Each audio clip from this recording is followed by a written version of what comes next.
Good morning students, this is your science class. हम लोग कल थर्मोमीटर के बारे में पढ़ रहे थे।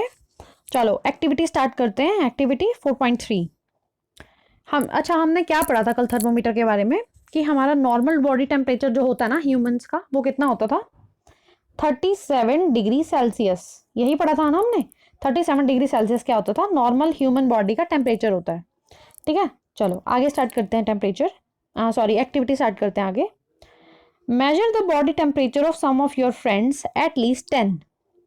मतलब अब हमें क्या करना है? थर्मोमीटर लेना है और अपने फ्रेंड्स का या अपने आसपास के लोगों को क्या करना है? टेम्परेचर चेक करना है विथ क्लिनिकल थर्मोमीटर। जो क्लिनिकल थर्मोमीटर होता है जिससे हम फीवर वगैरह चेक करते हैं, उससे करना है।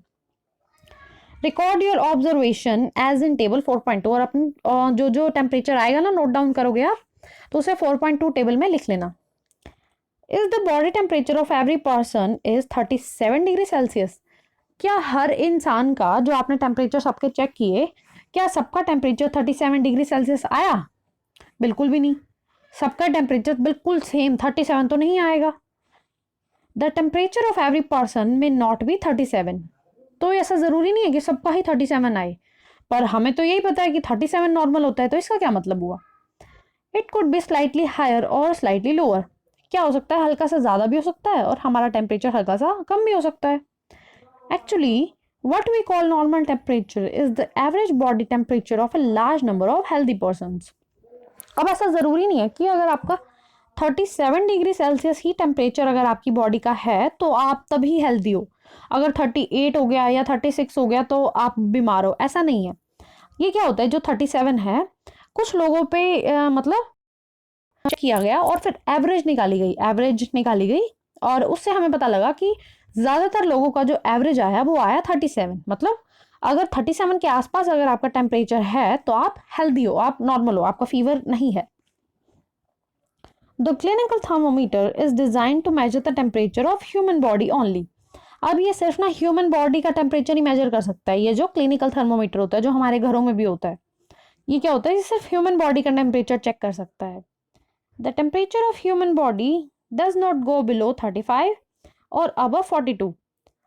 This is the reason that thermometer has a range of 35 to 42 degree Celsius.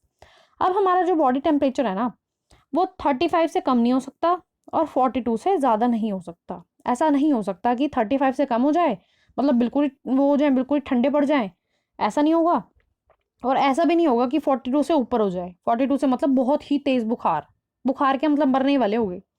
ठीक है, तो ऐसा नहीं हो सकता। ना तो 35 से नीचे जा सकता, ना 45 से ऊपर आ सकता।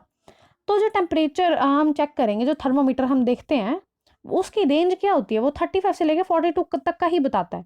उसके जो, जैसे हमने कल पढ़ा था ना, मार्क किए होते हैं, तो कहाँ से शुरू होता है? 35, 36, 37, ऐसे कहाँ तक जाता है? वो 42 तक जाता है। तो उसकी रेंज क्या है उस थर्मोमीटर की? 35 से 42 ही है, क्योंकि हमारा बॉडी टेम्परेचर इससे कम या इससे ज़्यादा हो ही नहीं सकता। ठीक है, पर अगर हमें किसी और चीज़ का टेम्परेचर चेक करना हो, मान लो आपने अब चाय पी रहे हो, आपने मज़े मज़े में सोच लिया कि चलो मैं चाय के अंदर डिप कर देते हैं, तो क्या होगा? टूट जाएगा, क्योंकि कांच का होता है वो। तो इस तरह की चीज़ें हमें नहीं करनी। अलग चीज़ों को चेक करने के लिए उनका टेम्परेचर, अलग तरह के थर्मोमीटर होते हैं। देखो पढ़ते हैं हम आगे। लेबोरेटरी थर्मोमीटर, ये अलग तरह के थर्मोमीटर हैं कि इनसे हम अपना बॉडी टेम्परेचर चेक नहीं करेंगे, और चीज़ें कि जिनका हमें टेम्परेचर चेक करना हो वो इनसे करते हैं, लेबोरेटरी थर्मोमीटर से। How do we measure the temperature of other objects? For this purpose there are other thermometers. One such thermometer is known as laboratory thermometer. अब अलग तरह के थर्मोमीटर होते हैं, आपको कुछ और चीज़ों के जब टेम्परेचर चेक करने होते हैं, उनमें से एक कौन सा है? लेबोरेटरी थर्मोमीटर होता है। क्लिनिकल से हम क्या करते थे? बॉडी टेम्परेचर चेक करते थे। लेबोरेटरी थर्मोमीटर से हम क्या करते हैं? और चीज़ों का टेम्परेचर चेक करते हैं। The teacher will show you this thermometer, look at it carefully and note the highest and lowest temperature it can measure. अब आपको क्या करना है? उस थर्मोमीटर को देख के बताना है कि इसमें लोएस्ट और हाइएस्ट कितना है। The range of a laboratory thermometer is generally -10 degree Celsius to 110 degree Celsius. देखो फिगर 4.4 में आपको दिखाया हुआ है। मान लो ये देखो इस तरह का टेम्परेचर है। अब ये -10 से, देखो यहाँ पे लिखा हुआ है, 0 है यहाँ पे, यहाँ पे देखो 0 से भी नीचे 1 है। जैसे इंटीजर्स में हम लोग करते थे ना, ऊपर वाले नंबर क्या हो गए पॉजिटिव, नीचे वाले नंबर क्या हो गए नेगेटिव। तो 0 से भी एक प्लेस नीचे है, एक प्लेस नीचे का मतलब 10 डिग्री नीचे है, 10 डिग्री सेल्सियस। और ऊपर ऊपर गए देखो कहाँ तक जा रहा है ये, 110 तक जा रहा है। इसका क्या मतलब हुआ, -10 डिग्री से लेके कहाँ तक है ये, 110 डिग्री सेल्सियस तक। ये टेम्परेचर, ये थर्मोमीटर इतना ज़्यादा टेम्परेचर ऊपर नीचे चेक कर सकता है। अब मान लो आपने अगर गरम गरम चाय में थर्मोमीटर ये डाल दिया तो उसका टेम्परेचर पता लग जाएगा कि 70 है, 80 है कि 100 डिग्री है, कितना है। ठीक है, हमारी बॉडी का इतना टेम्परेचर नहीं होता तो क्लिनिकल थर्मोमीटर से पता नहीं लगता उसमें। Also, you did in the case of clinical thermometer find out how much a small division on this thermometer reads. You would need this information to read the thermometer correctly. अब जैसे मैंने आपको उस दिन सिखाया था ना कि मान लो 35 है और ये 36 है, इसके बीच में कितनी डिवीजन है, डिवीजन के अकॉर्डिंग हमने देखा था कि जो एक छोटी सी डिवीजन है ना वो कितने डिग्री चेक कर सकती है। हमने क्या पढ़ा था, 0.2 डिग्री एक डिवीजन चेक कर सकती थी। ऐसे ही आपको क्या करना है, इस थर्मोमीटर, इस लेबोरेटरी थर्मोमीटर में भी चेक करना है। ठीक है, let us now learn this thermometer, how this thermometer is used. अब इस थर्मोमीटर को हम ये फिर नेक्स्ट क्लास में देखेंगे अब। ठीक है, आज रीडिंग इतनी करते हैं और अब आपको पता है आपका चैप्टर नंबर 1 रिवीजन करा रही हूँ मैं, उसकी इंपॉर्टेंट फैक्ट्स मैंने अब पूरे करा दिए आपको रिवाइज। अब बारी आती है क्वेश्चन आंसर की।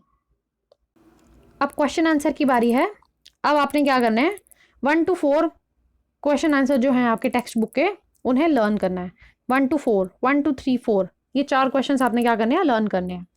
आपको रिवीजन इसलिए चल रही है पता है ना, अब ये रिवीजन पूरी होती है आपका फर्स्ट चैप्टर का टेस्ट होगा। ठीक है, first, second, third and fourth question आपको आज का होमवर्क है, आपको ये लर्न करने हैं। ठीक है, फोर्थ चैप्टर से अभी मैं कुछ नहीं करा रही हूँ, लर्न के लिए कुछ नहीं दे रही हूँ मैं, क्योंकि अभी चैप्टर 1 का टेस्ट लेना है पहले। ठीक है, तो आप लोग ये याद कर लो, बाकी हम फिर नेक्स्ट क्लास में करेंगे। Thank you.